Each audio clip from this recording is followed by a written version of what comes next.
Halo, di sini saya melatih Fierta Sutriko Santoso dengan NIM 67 2021 106 dan teman saya Kristina Mutari Mangansige dengan NIM 67 2021 110 dari kelompok 10. Di sini kami akan melakukan presentasi terkait algoritma genetika sebagai bentuk pelaksanaan proyek presentasi kelompok untuk kelas kecerdasan buatan E. Yang pertama, kita akan masuk kepada apa aja yang akan dibahas dalam presentasi kali ini. Yang pertama, kita akan bahas tentang definisi atau apa itu algoritma genetika. Selanjutnya kita akan masuk ke dalam membahas sedikit sejarah singkat dari algoritma genetika, lalu ada istilah-istilah penting dalam algoritma genetika, lalu ada siklus utamanya, algoritma genetika itu berjalan seperti apa, lalu ada flowchart dari siklus si algoritma genetika ini, lalu kita juga akan bahas terkait kelebihan serta kelemahan algoritma genetika, lalu juga ada penerapannya dalam jurnal, dan terakhir kita juga akan melakukan review jurnal dari penerapan si algoritma genetika ini.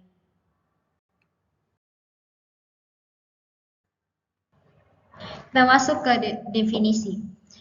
Algoritma genetika adalah teknik komputasi yang terinspirasi oleh proses seleksi alamiah dalam evolusi biologis untuk menyelesaikan masalah optimasi. Algoritma genetika mencoba untuk menemukan solusi optimal atau suboptimal dalam ruang pencarian yang besar dengan menggunakan teknik seleksi, reproduksi, dan mutasi berulang pada populasi individu yang mewakili solusi potensial. Algoritma genetika biasanya digunakan dalam masalah optimasi seperti pemilihan portofolio investasi, jadwal, rute terpendek, dan desain parameter. Kita masuk ke sejarah singkat. Algoritma genetika dikembangkan oleh John Holland pada tahun 1960-an yang awalnya diilhami oleh teori evolusi Charles Darwin. Holland adalah seorang ilmuwan komputer di University of Michigan yang tertarik dengan cara alami organisme berevolusi dan mencoba menerapkannya dalam permasalahan optimasi. Holland dan timnya mengembangkan algoritma genetika sebagai sebuah metode komputasi yang mengimplementasikan prinsip seleksi alam dan rekombinasi genetik untuk menghasilkan solusi optimal dalam sebuah masalah yang didefinisikan dengan jelas. Sejak itu, algoritma genetika telah digunakan secara luas dalam berbagai aplikasi termasuk optimasi, pembelajaran mesin, dan pemodelan data. Istilah-istilah penting dalam algoritma genetika. Yang pertama ada gen. Gen merupakan unit dasar pewarisan sifat pada organisme yang terletak dalam kromosom.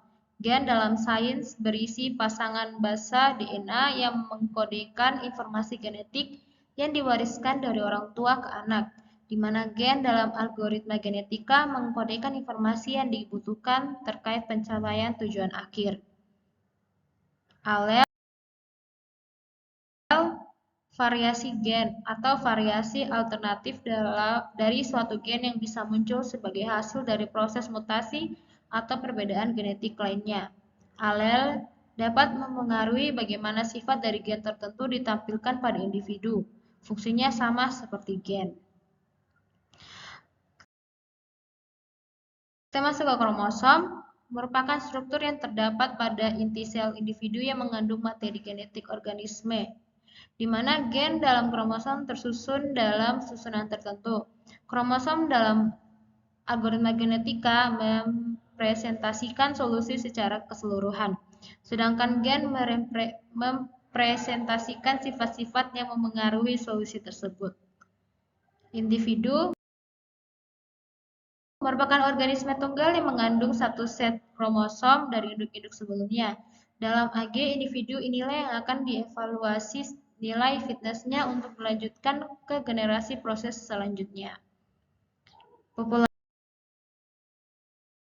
merupakan sekelompok individu yang mempresentasikan solusi dari permasalahan yang ingin diselesaikan, di mana populasi pada algoritma genetika akan diperbarui tiap melakukan satu kali siklus algoritma genetika.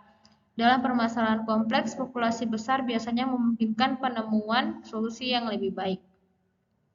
Generasi merupakan hasil dari individu-individu terpilih dalam suatu populasi dari operasi genetik pada individu di generasi sebelumnya. Secara singkat, generasi dapat diartikan sebagai siklus reproduksi dan seleksi dari populasi individu.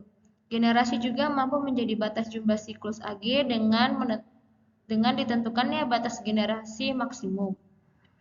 Nilai fitness merupakan ukuran seberapa baik individu dalam populasi dapat menyelesaikan masalah. Fungsi objektif yang mengevaluasi sejauh mana individu memenuhi kriteria yang ditentukan. Nilai fitness juga memengaruhi jumlah siklus algoritma genetika, di mana siklus akan terus diulang sampai mencapai nilai fitness optimal. Oke, selanjutnya kita akan masuk ke dalam siklus atau cara kerja dari si algoritma genetika ini sendiri. Jadi di sini ada 6 proses utama atau proses dasar di mana akan dimulai dari inisialisasi, lalu evaluasi, seleksi, crossover, mutasi, dan juga replacement. Yang pertama kita akan cari tahu dulu terkait apa itu inisialisasi. Inisialisasi atau biasa disebut pembentukan populasi merupakan proses di mana individu-individu acak dibentuk dengan menghasilkan kromosom-kromosom secara acak dengan panjang yang ditentukan guna menghasilkan populasi awal yang kemudian akan dijadikan dasar dalam proses berikutnya.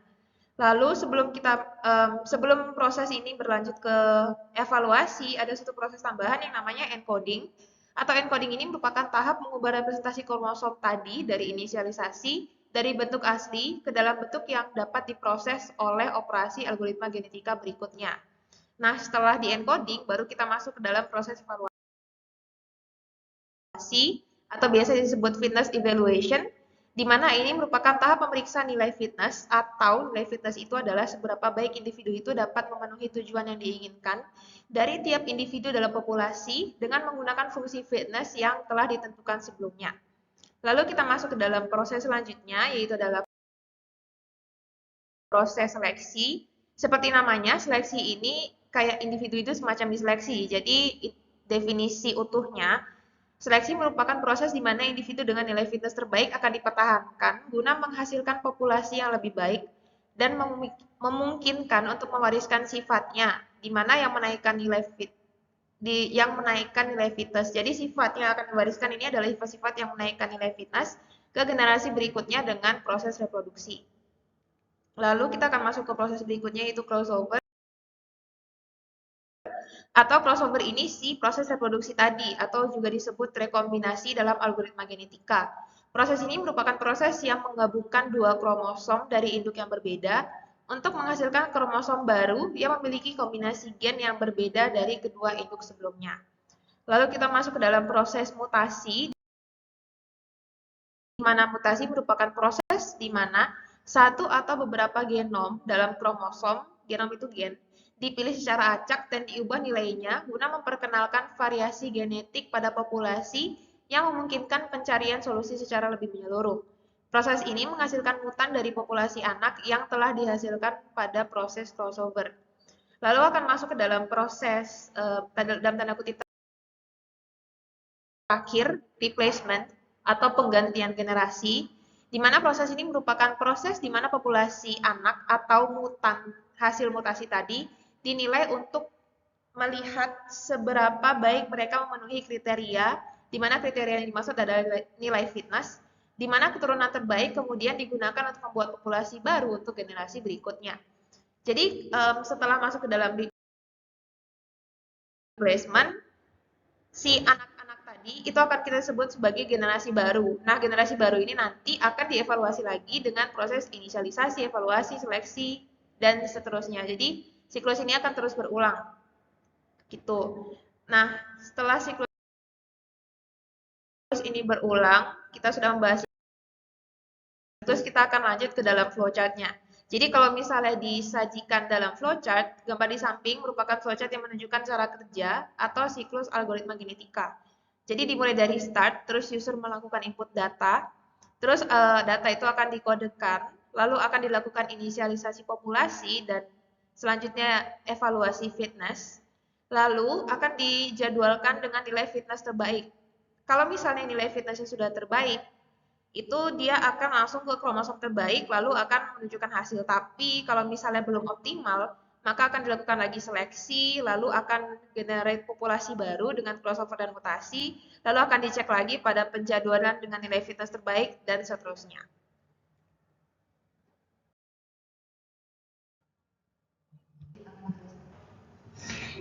Baik, kita masuk ke operator. Di sini ada terdapat 8 operator, yang 3 operator utama yang tadi sudah dijelaskan. Baik, di sini kita masuk ke operator inversi, atau biasanya itu proses membalikan urutan gen dalam sebagian kromosom. Translasi, proses memindahkan urutan gen pada kromosom ke posisi yang berbeda. Substitusi, proses penggantian satu atau beberapa gen pada kromosom dengan gen yang baru. Eliminasi, proses penghapusan satu atau beberapa gen pada kromosom. Duplikasi, proses penambahan satu atau beberapa gen pada kromosom. Kelebihan dari algoritma genetika itu yang pertama ada kemampuan untuk menemukan solusi optimal atau mendekati solusi optimal pada masalah kompleks dengan ruang pencarian yang besar dan tidak terstruktur. Kedua, kemampuan untuk menangani masalah dengan variasi yang kompleks atau tidak terduga, seperti masalah optimasi nonlinear atau masalah pengambilan keputusan. Yang ketiga, tidak memerlukan pengetahuan a priori tentang masalah yang dihadapi sehingga dapat digunakan pada berbagai jenis masalah. Yang keempat, dapat digunakan pada masalah dengan berbagai jenis kendala dan batasan. Kelima, mudah diimplementasikan dan diadaptasi untuk digunakan dalam berbagai bidang aplikasi. Selain ada kelebihan, di sini algoritma genetika juga mempunyai kelemahan. Yang pertama, terdapat tidak menjamin solusi optimal. Algoritma genetika tidak menjamin bahwa solusi yang ditemukan akan optimal, karena algoritma ini hanya mengeksplorasi sebagian dari semua kemungkinan solusi. Yang kedua, memerlukan waktu komputasi yang lama. Proses seleksi, crossover, dan mutasi dapat memakan waktu yang cukup lama, terutama jika jumlah individu dalam populasi dan ukuran kromosomnya besar. Yang ketiga, bergantung pada parameter. Algoritma genetika bergantung pada banyak parameter seperti ukuran populasi, probabilitas crossover, probabilitas mutasi, dan lain-lain. Penentuan nilai optimal dari parameter-parameter ini bisa menjadi sulit dan memakan waktu. Yang keempat, kemungkinan terjebak di dalam lokal optimum. Karena algoritma genetika memulai dengan populasi acak, ada kemungkinan besar bahwa populasi tersebut terjebak di dalam lokal optimum yang tidak menghasilkan solusi yang optimal. Yang kelima, tidak dapat menangani masalah dengan kondisi constraint yang kompleks. Algoritma genetika mungkin tidak efektif dalam menangani masalah dengan kondisi constraint yang kompleks atau ketika ada beberapa kondisi constraint yang saling bertentangan.